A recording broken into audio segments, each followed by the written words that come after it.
네, 이렇게 들으신 것처럼 21대 대통령 선거가 이제 일주일 앞으로 다가온 가운데 마지막 TV 토론회에서 한층 격해진 난타전이 벌어졌습니다.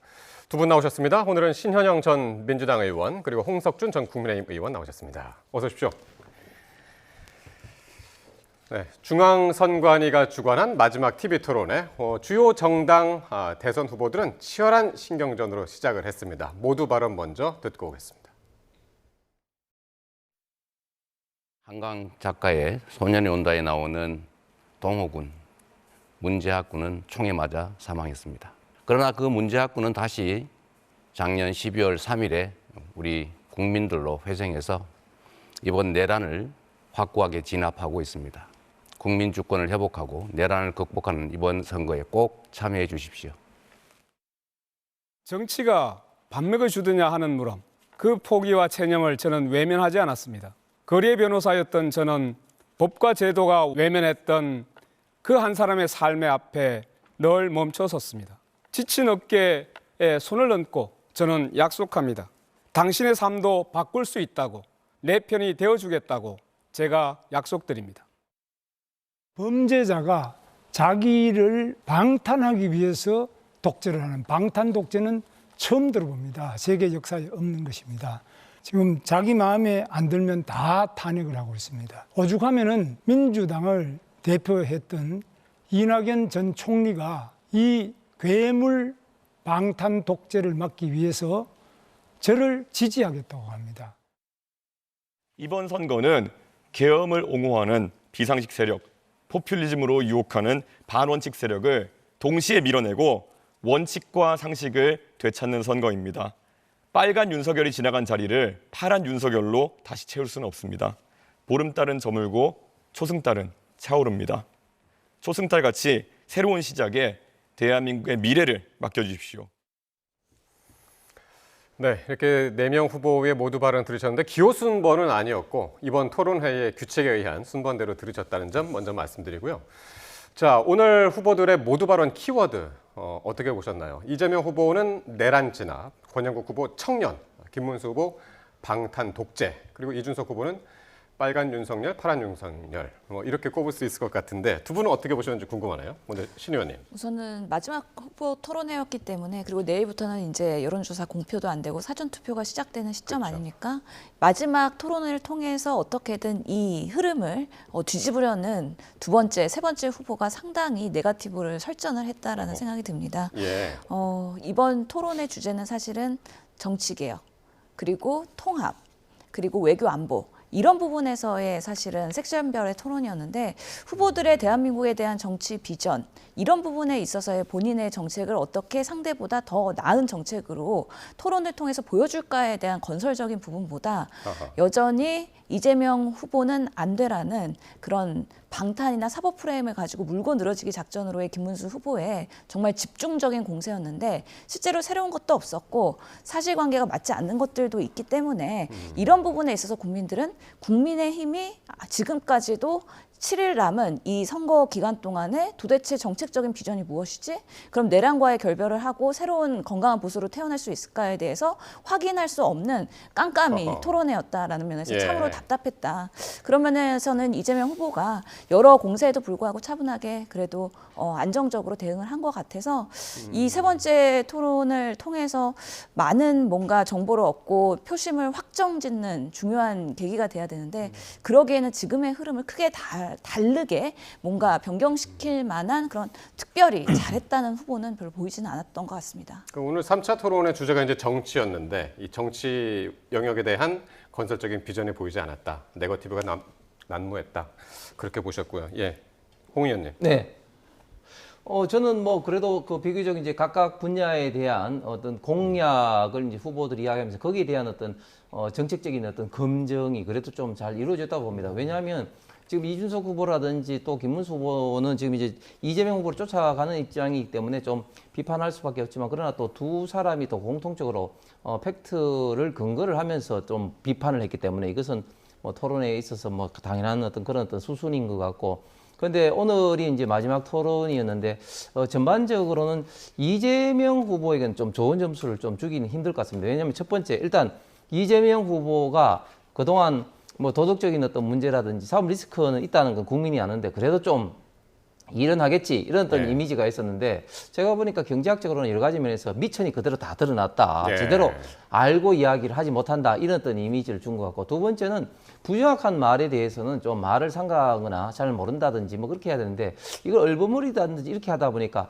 자꾸 거짓말 내지는 허위사실 공표를 자꾸 이야기를 하고 있습니다.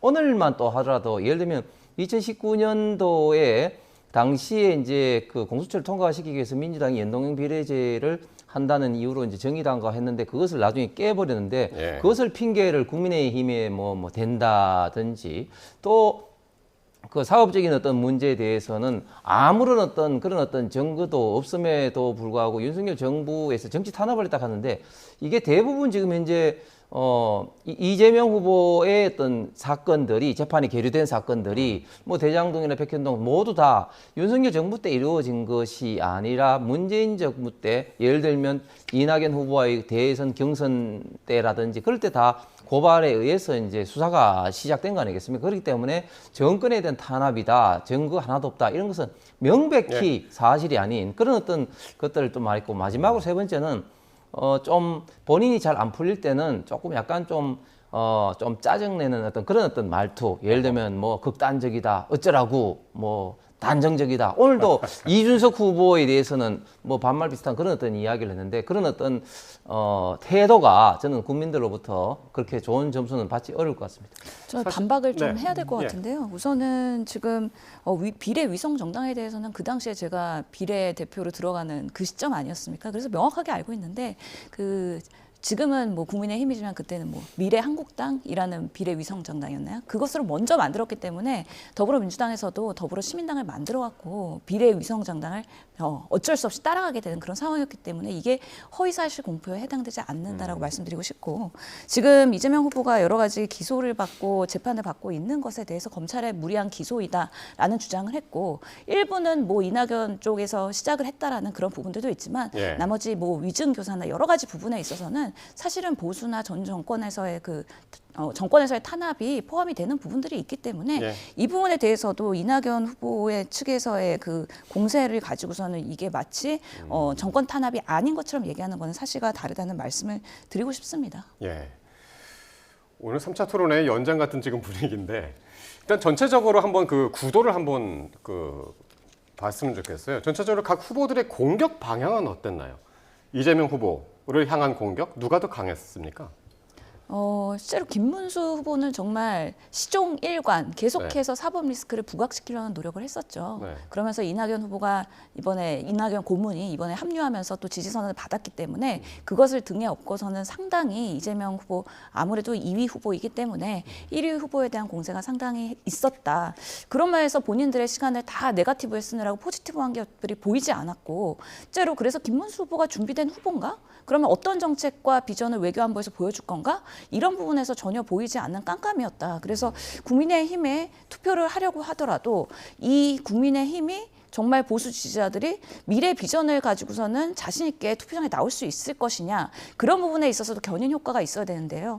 여전히 이재명 후보에 대한 분노를 조장하는 방식으로의 지금 보수 직결을 깨하고 있는 거 아닌가라는 네. 생각이 들고 이준석 후보의 경우에도 여러 가지 기존에 나왔던 키워드를 가지고서는 꼬투리 잡는 방식으로의 여전히 비슷한 그런 잘못된 토론 방식을 이재명 후보를 대상으로 했기 때문에 아까도 마치 퀴즈를 내는 것처럼 그러면 HMM의 전신이 뭔지 압니까?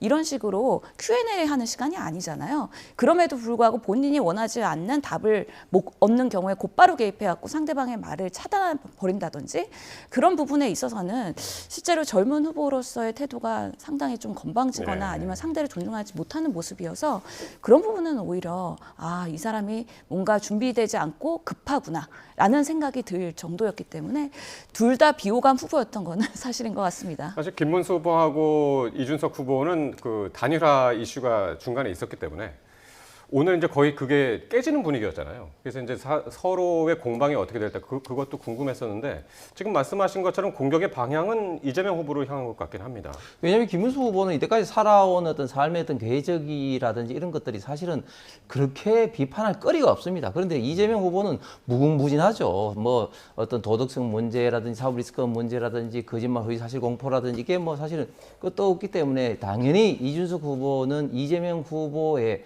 공격할 포인트가 많은데 제가 볼 때는 김문수 후보는 원론적인 어떤 비판을 했다면 이준석 후보는 좀 더 어떤 미시적인 어떤 그런 비판을 한 것 같습니다. 그런데 저는 그것을 받아치는 이재명 후보의 실력이 참 실망스럽다. 예를 들면 호텔 경제학 같은 이야기만 하더라도 지난번 토론 때 본인이 이것을 굉장히 호텔 경제학을 좋아하시는 것 같아요. 뭐 그런데 왜냐하면은 그게 사실은 뭐 저도 경제학을 뭐 배웠습니다만은 그게 전혀 설득력이 없는 이야기인데 그것을 자꾸 방어하려다 보니까 또 예. 새로운 어떤 사람 루카스 자이제를 아냐 뭐 이렇게 했습니다. 그 루카스 자이제가 독일 공산당 이제 기관지의 편집장입니다. 그런 어떤 부분에 대해서 공산주의자를 왜 끌어들이냐 하니까 뭐 그런 어떤 사람 어떤 출신이 아니라 뭐 사상을 본다 뭐 그런 식으로 했는데 알겠습니다. 과연 그런 것들이 이제 받아들일지 그리고 HMM 같은 이야기만 하더라도 저는 또 이재명 후보의 말에 저는 깜짝 놀랐습니다. 왜냐하면 분명히 부산에 가서 HMM 어떤 본사 이전을 이야기를 했는데 그때 어떤 이야기를 했습니까? 회사하고 그리고 노조하고 이야기를 했다 하는데 실제로 보니까 회사도 반대하고 노조도 반대하고 있는데 오늘 어떤 이야기를 하느냐?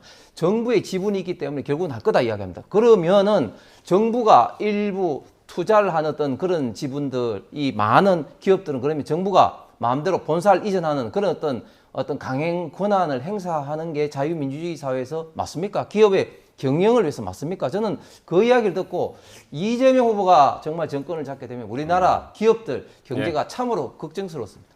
예. 저도 신현민- 반론을 좀 예. 해야 될 것 예, 같은데요. 예. 김문수 지사는 그동안에 정치권에서는 관심의 대상이 아니었습니다. 그래서 검증을 할 기회가 없었던 것이죠. 인재 검증을 하기 시작하면서 사실 예전 것들이 계속 소환되고 있는 건데 경기도지사 때 나 김문수 지사인데 하면서 갑질했던 발언들 있지 않습니까? 그리고 일제시대 대한민국 국적 뭐라고 했습니까? 일본이라고 했잖아요. 극우 본성이 계속 발언되는 여러 가지 문제들이 있습니다. 정광훈 목사한테는 어땠습니까? 울면서 사실 굴욕적인 모습들 보였던 거 다 소환되지 않았습니까? 그리고 후원금 받은 것들 나는 몰랐다고 하지만 주변 사람들 다 처벌받아가지고 실제로는 여러 가지 전과를 갖고 있는 부분인데 이런 부분들에 대해서 민주당은 그래도 네거티브 그렇게 확대해서 그렇게 공세하지 않습니다. 예. 그렇기 때문에 더 알려지지 않았던 것뿐이지 지금의 그런 국민의힘에서 계속 이재명 후보의 그런 네거티브 공세로 인해서 국민들이 이 정보에 대한 후보에 대한 정보에 대해서 치우쳐져 있다. 그럼에도 불구하고 우리는 지금의 시기에서는 비상 계엄과 이런 내란을 회복하기 위한 대한민국의 비전을 얘기해야 되기 때문에 예. 이왕이면 같은 시간에 포지티브하고 미래를 이야기하고 준비된 정책을 얘기하는 것이 훨씬 더 이번 선거에서는 유권자들한테 심판받는데 매우 중요한 요소가 될 거라고 생각을 합니다. 우리 신영 의원이 이제 대선 때 되니까 좀 더 이제 하게 하는데, 앵님 저도 딱 한마디만 좀 하겠습니다. 예.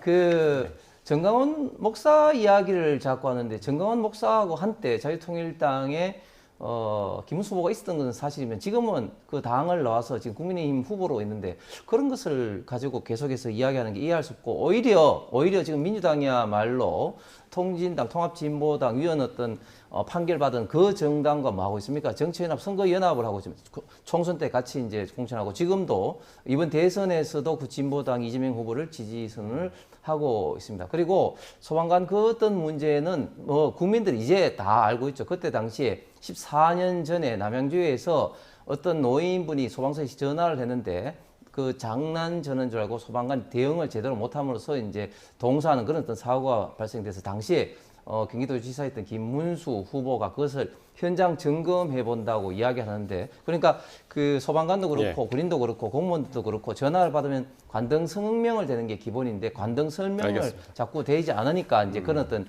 이야기를 하고 그것으로 인해서 어떻게 보면 이제 그분이 이제 자천됐는데 그걸 알고 또 김문수 지사가 그러면 안 된다고 해서 다시 원내 복귀 시켰기 때문에 애초에 어떤 그런 어떤 갑질했던 그런 이슈가 아니었다 이런 말씀 좀 알겠습니다. 드리겠습니다. 오늘도 윤석열 의원에 대해서 사실은 선대위에 합류시키다가 처리 철회했지 않았습니까? 윤석열 의원 그동안 비상계엄 발생하고 어떻게 했습니까? 정광훈 집회에 계속 올라가서 진짜 윤석열 대통령의 그런 뭔가 내란에 대해서 지지하고 옹호하고 했던 분을 다시 캠프에 유입한다는 건 예. 여전히 구구와 단절하지 알겠습니다. 못했다는 것이고 끝까지 얘기해. 또 윤석열 대통령의 경우에도 결국에는 김문수 후보 지지하라고 전화 돌리지 않았습니까? 그런 방식으로의 기존의 그런 내란 또는 비상계엄을 초래한 그런 극우 보수 집단과의 그런 결혼도 못하는 그런 김문수 후보가 지금 계속 스티브에 꼬일 수밖에 없다라고 생각을 합니다. 뭐 그냥 계속 하실 것 같아가지고 제가 중단을 할 수밖에 없었는데. 제가 이걸 양보했으니까 제가 한 번 더 하겠습니다. 예, 나중에. 그러니까 총론을 듣고 싶었는데 전체적인 구도 너무 디테일하게 이제 두 분이 이제 토론을 이어가셔가지고 앞으로 이제 그 저희가 들을 녹취들이 몇 개가 있습니다. 거기에 이제 해당하는 이야기들을 좀 더 좀 초점을 맞춰가지고 이어갔으면 좋겠습니다. 먼저 이재명 후보하고 김문수 후보요. 윤석열 전 대통령의 비상계엄 그리고 내란 문제, 윤 전 대통령의 탄핵 구속을 두고 또 공방을 벌였는데요. 이 발언 먼저 듣고 오겠습니다. 이렇게 많은 재판을 동시에 받는데 이 재판을 본인이 대통령이 되면은 다 중지시키는 재판 중지법 이런 것도 만들고요. 본인이 뭐 황제도 아니고 황제도 이런 식으로 법을 안 하죠. 여기에 대해서 참 우려하는 데 대해서 어떻게 생각하십니까? 그 수없이 많은 기소는 우리 김 후보님이 속한 이 검찰 정권, 윤석열 정권의 증거 없는 조작 기소의 실상을 보여주죠. 증거가 없잖아요. 지금까지 있었으면 제가 이렇게 멀쩡했겠어요. 김문수 후보는 내란 세력 그 자체, 그 이론 또는 최소한 내란 세력을 비호하는 비호 세력으로 보여요. 김문수 후보는 윤석열 아바타다. 김문수 후보가 당선이 되면 상황 윤석열이 즉 반란수계가 귀환한다. 전혀 근거 없는 말씀을 하시고 있고요. 우리 이재명 후보야말로 부패, 부정, 비리, 범죄의 우두머리 다 이 재판에서 나와 있는 거고요. 공소장이나 판결문이 나와 있는 거예요. 국가폭력범죄에 대해서는 공소시효를 배제해서 낫지 처벌하는 것처럼 그가 살아있는 한 반드시 처벌하자. 이런 법에 대해서 거부권 행사하실 겁니까? 저는 그러한 취지의 법이라면 당연히 제가 앞장서서 오히려 할 겁니다. 저는 오히려 지금 이재명 후보 같이 이렇게 많은 재판을 받는 분이 다 자기 재판 안 받도록 하고 또 그 재판하는 대법원장까지도 탄핵, 특검, 청문회 부르는 이런 분이야말로 정계를 영구 은퇴시키도록 법을 발의해서 반드시 통과시키도록 하겠습니다. 내란죄로 유죄를 받으면 윤석열 전 대통령 사면하실 겁니까? 아직 재판 이제 시작한 사람을 보고 벌써 사면할 거냐 이런 질문은 성립하지도 않고 맞지 않는 질문입니다. 이재명 후보가 대통령이 되면은 자기가 지은 죄에 대해서 5가지 지금 재판받는 거 전부 셀프 사면할 겁니까? 그건 이론적으로 불가능하죠. 자, 이재명 후보는 김문수 후보를 내란 세력으로 그리고 이제 김 후보는 이 후보를 각종 재판을 받고 있는 그 사법 리스크를 이제 부각시키려고 이제 노력을 하는 그런 모습을 보였는데 김문수 후보가 지난 2차 때부터 조금씩 그랬습니다만 3차 때 확실히 조금 더 공격적이 된 것 같아요.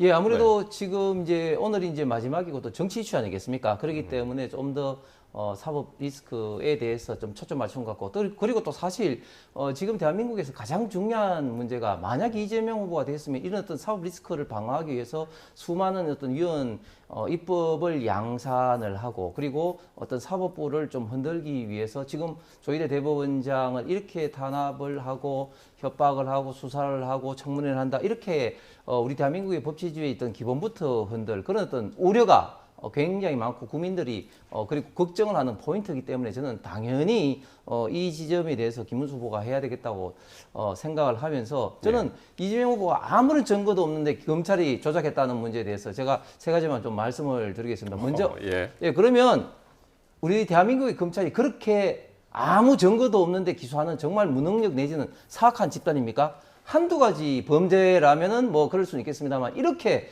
많은 5가지의 재판에 10몇 가지 어떤 혐의점으로 하고 있는데 그것을 두고 증거 하나도 없다 이렇게 말하는 것은 우리 대한민국 경찰, 검찰 조직 전체를 바보 아니면 사악한 집단으로 몰아가는 것에 불과하다고 하고, 두 번째, 지금 재판이 어떻게 진행되고 있습니까? 지금 관련자들은 줄줄이 다 유죄 판결이 났습니다. 유정 교사의 김진승 씨, 유정을 하신 분은 벌써 났죠. 그리고 본인 다 자백을 했습니다. 대장동에 관련된 사람들 지금 현재 줄줄이 지금 계속해서 유죄 판결이 거의 다 나고 있습니다. 백현동에 당시 허가방이라고 있는 김인섭 씨 어떻게 됐습니까? 벌써 작년에 대법원 확정 판결이 났습니다. 대법원 그리고 대북 송금의 이화영 전 부지사 어떻습니까? 항소심 판결 다 나고 있습니다. 그러면 이 관계되는 사람들은 다 유죄고 본인은 무죄냐? 이 말이 안 되는 거죠. 그다음에 세 번째, 이렇게 본인이 다 검찰에서 조작을 하고 정말 그런 어떤 문제가 없다고 하면 왜 본인이 대통령이 될 때 형사소송법을 개정을 해서 재판이 진행되지 않는 어떤 그런 걸 한다든지, 또 그 이외에도 여러 가지 어떤 법들, 예를 들면 공직선거법의 행위에 대한 어떤 그런 어떤 부분을 제외를 허위사실 공표에서 빼는 걸, 이런 위헌사실 어떤 입법을 지금 현재 제안을 하고 지금 국회에 처리 중에 있습니다. 그리고 관련된 검찰 그리고 법원에 대해서는 왜 이렇게 탄압을 하는 겁니까? 그러니까 앞뒤 말이 전혀 맞지 않는 이야기를 하고 있는 거죠. 신 의원님. 반론을 할 수밖에 없는데요. 결국에는 지금 검찰의 무리한 기소 그리고 수사권 남용 이런 것들 때문에 검찰은 개혁의 대상이 되어 있습니다. 왜 최근에 이창수 중앙지검장 그리고 4차장이 알아서 사직서를 냈을까요? 결국에는 윤석열 검찰총장 출신의 대통령 믿고 검찰이 남용되는 그런 권력에 대해서 이제는 정권이 이제 폭망하니까 가라앉는 배에 먼저 뛰어내린 거 아닙니까? 그런 부분에 있어서 검찰이 참 비열한 모습을 보였다. 물론 모든 검찰이 다 그렇다는 거 아닙니다. 정치 검찰로서 권력에 육착돼서 함부로 본인들의 칼을 휘두르고 국민들의 고통에 빠지게 하는 그런 부분에 있어서 문제의식이 있기 때문에 국민들이 지금의 이재명 후보가 사법 리스크에도 불구하고 평가하시고 지지하시는 거라는 말씀을 드리고 싶고요. 지금 보수 집결을 하기 위해서 집도끼 챙기느라고 김문수 후보가 계속해서 이재명 후보를 공격하고 있는 것으로 보이는데, 그만큼 중도 확장성 있는 캠페인이 아닌 아직 집도끼도 못 찾고 있는 보수의 한계를 적나라하게 드러나는 이번에 토론회였다고 보고요. 정말 캠프의 전략이 없구나라는 것들을 다시 한번 확신시켜 준 것 같습니다. 참으로 안타까운 상황이라고 보이고요. 여러 가지 재판의 개수가 많다고 해서 그런 범죄자냐, 그리고 주변에 있는 사람들이 유죄를 받는다고 해서 그 사람이 범죄자냐. 그렇다면은 똑같은 논리로 김문수 후보는 지금 불법 후원 자금에 있어서 본인은 몰랐다 하면서 본인만 빠져나가고 주변 사람들은 다 처벌받았습니다. 그거에 대해서 어떻게 책임지실 겁니까? 같은 잣대를 가지고 얘기하지 이런 식의 주장은 내로남불에 해당될 수밖에 없다라는 생각이 듭니다. 여전히 국민의힘은 당권 투쟁에서 자유롭지가 못합니다. 그렇기 때문에 김문수 후보가 되면 정말 친윤 그리고 친한 그리고 김문수 계의 그 구구계 이 내부에서의 국민의힘은 계속해서 당권 투쟁할 것이기 때문에요. 이기든 지든 계속해서 국민의힘은 저 나락으로 빠질 수밖에 없는 코스로 가고 있는 것으로 보입니다. 안타깝습니다. 이재명 김문수 후보의 토론 장면 보셨고 거기에 대한 두 분의 토론까지 이제 보셨고요. 이번에는 이재명 후보하고 이준석 후보는 어떤 이슈를 가지고 논쟁을 벌였는지 한번 보겠습니다. 녹취 들어보겠습니다.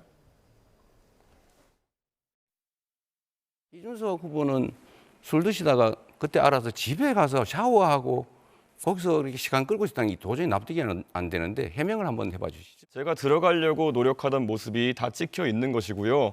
담을 넘느냐 이런 문제 같은 경우에는 그 자리에 민주당 의원도 있었습니다. 4명의 의원이 같이 있었는데 국회 경비대가 담을 차단한 상황이었고 저는 거기에서 계속 들어가려고 하는 모습이 영상에 남아있는 것인데 안 들어가려고 했다? 무슨 허위 사실을 주장하시는 겁니까?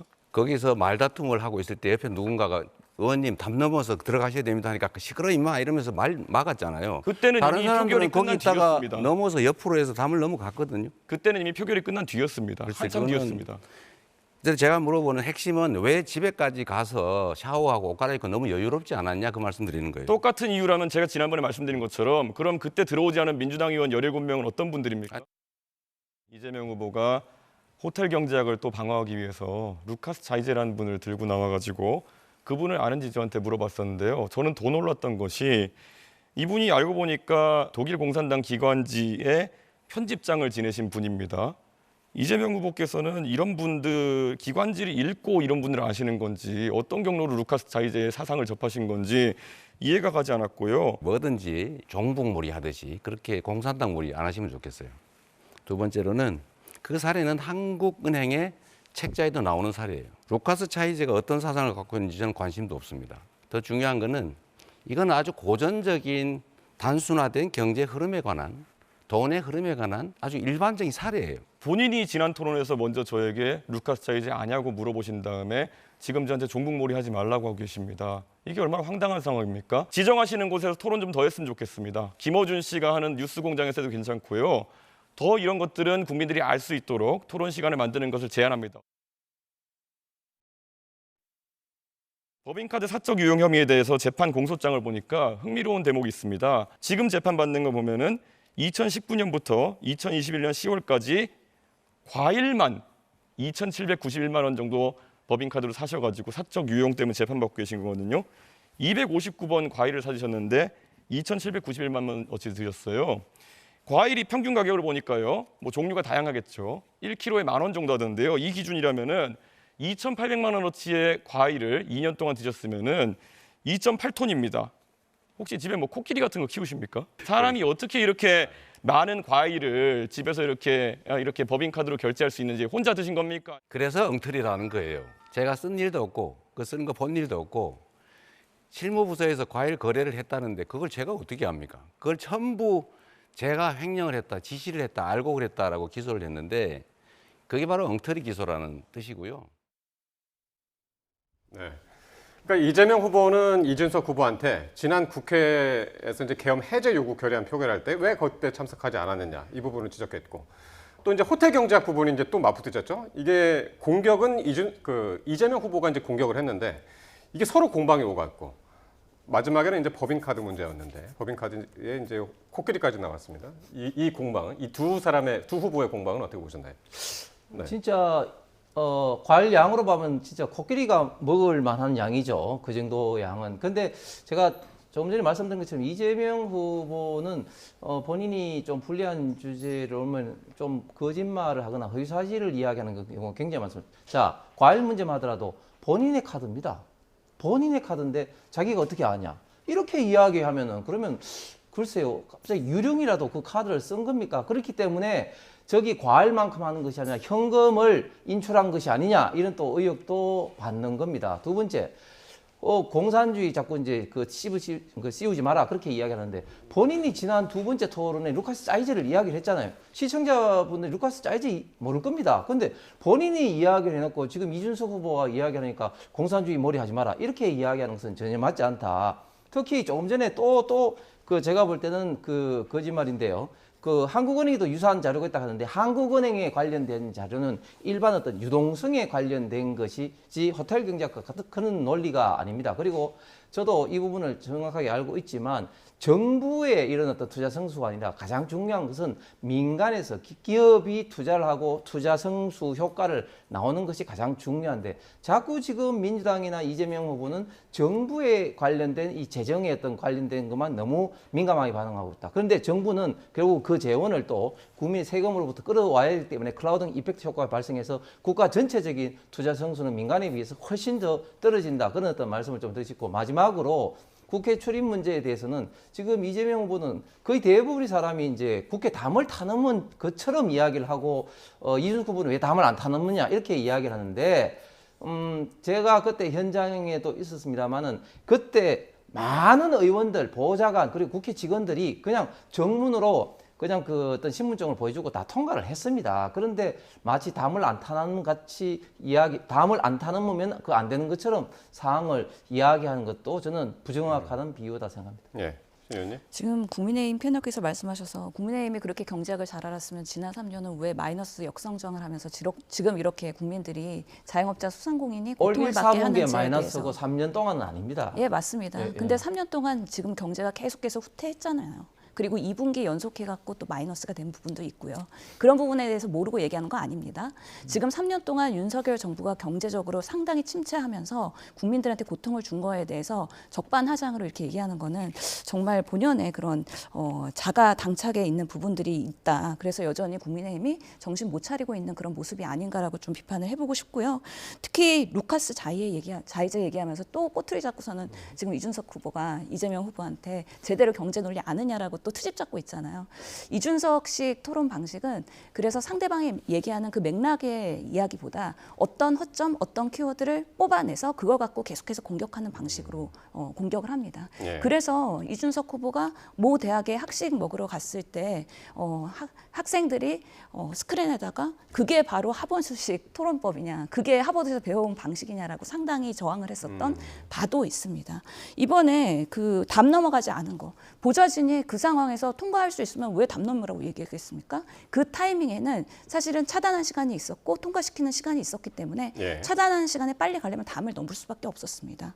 그런데 그 부분에 있어서 개혁신당의 가장 그래도 대표적인 이준석 의원이라는 사람이 직접 들어가서 빠르게 표결을 할 생각은 하지 않고 여러 가지 그런 뭐 샤워를 하고 집에 가서 옷을 갈아입고 이런 방식으로 지원을 하면서 참여하지 않았다는 거는 개혁신당이 이번 비상계엄에서 해야 될 역할을 제대로 못했다라고 예. 비판받을 수 있다. 근데 이것 또한 민주당 17명 트집 잡으면서 왜 그럼 그 사람은 안 했냐고 얘기하는 거잖아요.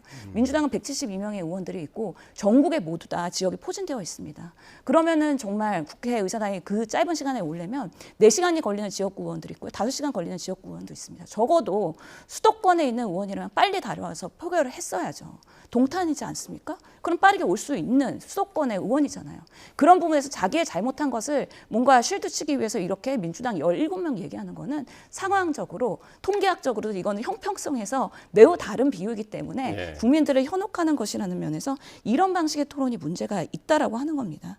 그런 면에서의 오늘의 다시 한번 이준석 의원이 저런 방식으로 토론하는 게 마치 본인의 지지율에 상당한 예. 우위를 점하는 걸로 보이지만 그래서 또 뭐 한 번 더 해보자 김어준 토론 방식 뭐 거기도 괜찮다라고 제안을 하지만 그렇게 해서 국민들께서는 아 이준석이 우리 나라를 집권하는 대통령으로서 자질이 충분하구나. 그만큼의 신뢰가 가는구나. 그거는 또 다른 이야기이기 때문에 토론에서 말을 잘한다고 해서 국민의 마음을 살 수는 없다. 저는 그렇게 말씀드리고 싶습니다. 그러니까 이제 그 국민들이 이 토론을 보는 방식, 어떤 시각 그것도 굉장히 중요할 것 같아요. 어떤 팩트를 기반으로 해서 그거를 체크하는 방식으로 이 토론을 보는지 아니면 누가 어떤 방식으로 질문을 하고 답변을 하는지 그 부분도 이제 상당히 눈여겨볼 부분인데 이 얘기 계속 이어나갈 건데요. 여론조사를 한번 보죠. 대선을 이틀 앞둔 거죠. 사실상 이제 사전투표가 이제 이틀 앞으로 다가왔으니까요. 지금 여론은 어떻게 움직이고 있을까요? 먼저 한국갤럽 중앙일보 조사인데요. 이재명 후보가 49%, 김문수 후보가 35%, 이준석 후보 11% 나왔고요. 양자 대결도 한번 볼까요? 예. 양자 대결에서는 이재명, 김문수 52대 42, 이재명, 이준석 51대 40. 모두 오차 범위 밖에서 이재명 후보가 앞서 나가고 있습니다만 이준석 후보의 수치가 좀 눈에 띄죠. 지난번 조사 때보다 양자 대결에서 이준석 후보가 11%포인트가 올라간 이 부분. 다 한번 보죠. 그 다음에 동아일보와 리서치 조사도 있었는데요. 이재명 후보 45.9, 김문수 34.4, 이준석 11.3. 양자 대결 보면은요. 이재명, 김문수 50대 41.6, 이재명, 이준석 49.3대 34.9. 역시 뭐 오차 범위 밖에서 이재명 후보가 여전히 앞서고는 있는 그런 상황입니다. 자, 이제는 더 이상 여론조사 공표가 될 수 있을까 모르겠는데요. 오늘 밤부터는 이제 금지가 되는 거죠. 예. 지금까지 여론조사 어떻게 보시나요? 예, 오늘부터 시작을 했으면 이제 공표가 가능합니다. 근데 이제 내일부터 여론조사를 시작하면 이제 공표를 할 수가 없습니다. 네. 지금까지 여론조사는 물론 이재명 후보가 앞서 있습니다. 조금 전에 앵커가 말씀하신 저런 자료도 있고 같은 갤럽이지만 지난주에 한 자릿수 격차가 나는 그런 자료도 있습니다. 그리고 ARS 자료는 ARS 방식으로 여론조사를 한 것은 훨씬 더 또 두 사람, 즉 이재명 후보와 김문수 후보의 개입이 적은 어떤 여론조사 자료도 많습니다. 예. 여론조사는 현재 시점도 중요하지만 그것보다 더 중요한 것은 추세인데 지금 전반적인 추세는 지금 이재명 후보는 정체 혹은 하락 추세이고 김문수 후보는 완연한 어떤 상승 추세입니다. 그래서 한 주마다 거의 뭐 몇 프로씩 지금 이제 상승하는 그런 어떤 거기 때문에 앞으로 물론 기간은 뭐 일주일 정도밖에 남아 있지 않지만 예. 앞으로도 이런 어떤 추세가 계속 될 수밖에 없다. 그렇게 되면은 뭐 저는 이제 투표 당일에 가면은 당연히 이제 예측하기 힘든 그런 어떤 상황도 올 수 있다고 보고, 그 다음에 지금 이준석 후보의 어떤 단일화 문제, 물론 이제 이준석 후보가 아직까지 단일화했던 의사가 없는 것 같지만, 그러나 정치는 생물이고 또 내일 상황이 또 어떻게 될지 모르는 이런 상황이기 때문에 이준석 예. 후보의 어떤 단일화 이슈도 굉장히 큰 만큼 앞으로도 여러 가지 어떤 상황 변동이 있을 것 같습니다. 예. 신 의원님은 어떻게 보셨나요? 지금의 이제 일주일 남은 상황에서 흐름이 크게 뒤바뀌지는 않을 거라고 생각을 하는데요. 그럼에도 불구하고 하루하루 정말 이 민심에 어떻게 흘러가는지에 대해서는 촉각을 곤두서야 된다고 생각을 합니다. 지난 총선에서도 막판에 보수가 집결했거든요. 그러면서 부산 선거가 민주당 입장에서는 어려웠었던 바가 있습니다. 지금 PK, TK가 나름의 민주당의 지지세가 생각보다 잘 나오고 있는데, 그것은 지역 주민들이 아니 우리가 국민의힘에 지지해줬더니 이것밖에 못해, 그리고 나라를 이렇게 후퇴해라는 분노 때문에 이번에 한번 바꿔보자라는 마음들이 있는 것입니다. 그럼에도 불구하고 보수가 직결할 수 있는 여러 가지의 그런 아직까지는 7일이 남은 시점이기 때문에 예. 아마 보수에서는 그런 부분에 있어서의 노력을 할 것으로 보이고, 또 여전히 저도 단일화 변수는 어떻게 될지 모른다. 막판 단일화 가능성을 배제 못한다는 생각이 들고, 또 이번에 사전 투표일이 금 해서 평일입니다. 그러다 보니까 직장인들이나 많은 분들이 투표장에 나오셔야 되는데 투표율에 어떤 영향이 있느냐가 또 중요할 것 같고, 또한 본 투표 날도 화요일이다 보니까 월요일만 하면 샌드위치가 될 수 있는 부분들이 예. 또 변수가 될 수 있기 때문에 이번에 투표에 있어서는 정말 비상계엄을 회복하는 대한민국의 미래를 갈 수 있는 중요한 대통령 선거이기 때문에 꼭 한 표를 행사하시는 게 중요하다라는 캠페인을 계속하면서 투표장에 나올 수 있도록 독려를 해야 된다고 생각합니다. 네. 여론조사 상황을 보면서 자연스럽게 이제 단일화 이야기가 나왔는데, 이번 대선에서 이제 마지막 변수로 단일화가 그 주목을 받았었죠. 근데 이준석 후보 단일화 거부 방침을 오늘 재확인했고, 국민의힘도 사실상 이 3자 대결 구도를 받아들이는 그런 분위기였는데요. 어떤 이야기들이 나왔는지 한번 보시겠습니다. 비상계엄에 책임이 있는 세력으로의 후보 단일화는 이번 선거에 없습니다. 끝까지 싸워서 이기겠습니다. 아마 오늘 진행된 조사에서는 제가 김문수 후보를 뛰어넘을 것이고, 아마 내일 조사에서는 이재명 후보를 뛰어넘는 조사 결과가 나올 수도 있을 것입니다. 동탄의 기적이 대한민국의 기적으로 되살아나는 그런 순간이 다가오고 있습니다. 단일화에 대해서 저희가 여러 번 말씀을 드린 바가 있는데, 개혁신당에서 단일화할 생각이 없다라는 입장을 계속 밝힌다면 저희도 그 뜻을 존중할 필요가 있다고 생각이 들고요. 저희는 3자 구도에도 김문수 후보가 이길 수 있다는 확신이 있습니다. 김문수 후보만이 대한민국을 이끌 수 있다고 생각이 듭니다. 예. 보수 진영 막판 대역전극의 필요 충분 조건으로 내세웠던 것이죠. 단일화. 지금 같은 분위기면 이건 이제 물 건너간 건가요? 저는 내일이 이제 마지막 데드라인이고, 네. 아직까지 한 50%의 가능성은 있다고 봅니다. 예. 왜냐하면 결국 이제 이준석 후보 입장에서는 끝까지 완주하는 것이 나은지 아니면 단일하는 것이 나은지 심각하게 고민할 수밖에 없는데, 완주에 따르면 결국은 이제 본인이 5%든 10%든 그런 득표를 했다는 그런 건데, 그거 말고 만약에 이재명 후보가 되면 그런 어떤 비판의 화살을 온통 본인이 다 뒤집어 쓸 수밖에 없는 그런 어떤 문제가 생기는 것이고, 만약에 단일화를 하면은 지금 이준석 후보가 좀 갖고 있는 좀 부정적인 이미지, 예를 들면 뭐 버릇이 없다, 싸가지가 없다, 이런 어떤 부정적인 이미지가 완전히 다 씻겨가서 우파 보수 진영에서는 정말 지금 이번 대선의 여부와는 관계없이 헌신했다, 그리고 희생했다 하는 어떤 이미지로 앞으로 이준석 후보의 있던 미래 정치하는 데 있어서 저는 큰 미끄럼이 될 가능성이 많다. 이런 어떤 측면에서 과연 어느 것이 어떤 본인의 어떤 입장에서 나은 것인지 저는 심각하게 고민을 한다면 어떤 단일화의 가능성은 아직까지도 있다. 예. 그래서 제가 지금 이 넥타이 색깔을 오늘 입고 왔습니다. 빨간색과 주황색에 섞여 있는. 그러니까 이제 그 목요일이 사전 투표기 때문에 사전 투표 전까지 단일화를 해야 그 효과를 극대화할 수 있기 때문에 아직까지 내일이라는 시간이 남아 있다고 지금 강조를 하시는 거고. 네. 신 의원님은요?